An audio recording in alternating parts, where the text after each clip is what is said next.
maayirka degmada Gabiley Maxamed Amiin Cumar Cabdi ayaa faahfaahin ka bixiyay xaaladda degmada gobolka Gabiley mar uu maanta si toos ah ugu waramayay telefishinka caalamiga Star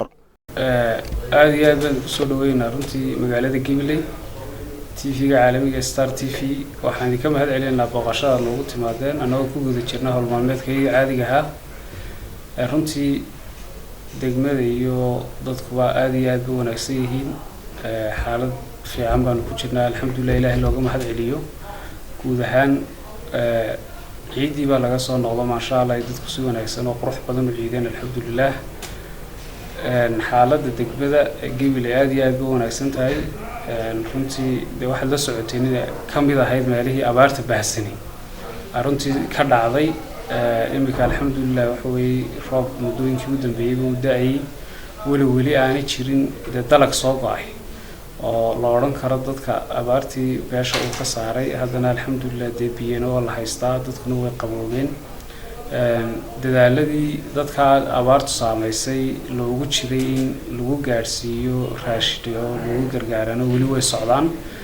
oo haday dawladda tahay iyo haday hay'adaha inala shaqeeyo tahay iyo haday tahay dalalka aynu wada shaqeynta leenahay kamid ay yahay Imaaraadka iyo Turkiga iyo alxamdulillah waxa way ilaamika iyaguna dadaalkooda wadaan xaaladaha kale runtii aad bay wanaagsan yihiin hadda waxaan dareemanaa in diyaar garowgii ciyaaraha gobolada ay guud ahaan degmooyinkana ka socdaan oo ay kamid tahay degmada Gabiley waxa imika xareysan kooxda kubadda cagta oo iyadu Israa'iil gali doonta ka hor wareegga caadiga ah bilaabmi doona runtii Hargeysa ka dhici doona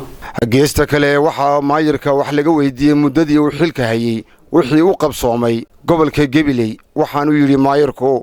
waxyaalaha runtii aan ku faanano waxa kamid ah in dadka reer Gabiley ay waxa way sumcaddii iyo kalsoonidii dawladda hoose ay ku qabeen ay boqolkiiba boqol soo noqotay qofkii dawladda hoose lacag ka gashaa wuxuu noqon jiray qof ka quustay maanta dadweynaha reer Gabiley in macaamil dawladda hoose dhex marabay runtii aad iyo aad u wada rajaynayaan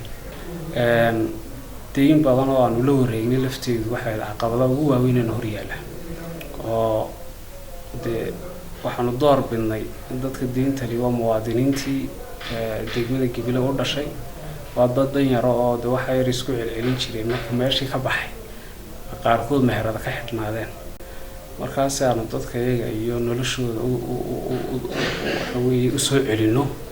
waxaanu go'aansanay gol ahaan inaan dadkii deynta lahaa deyntoodii siino boqolkiiba 70 ayaanu imika bixinay runtii oo deyn golihii hore kala wareegnay iyo deyn maayirkii hore aan kala wareegnay qabadkana waanu ag wadnaa loo deynta bixinay ilaamida dawladda hoose horumarsa quruxda badan oo kale oo noo suurooday garoon baanu hadda gacanta ku haynay stadium roog leh kawaankii arabsiyo kale baanu dhameystirnay iskuul hilaaweyn iskuulkiisii oo kale waanu dhameystirnay caafimaadka runtii emergency oo kale dawooyin bilaash baanu siinaa oo noo iibinaa nabadgelyada iyo wixii aan ku bixin jirnay waa la bilaabnay runtii horumarkana waanu wadnaa deyntana waanu bixinaa waxaan rajaynayaa filanaa in sidii ugu wanaagsan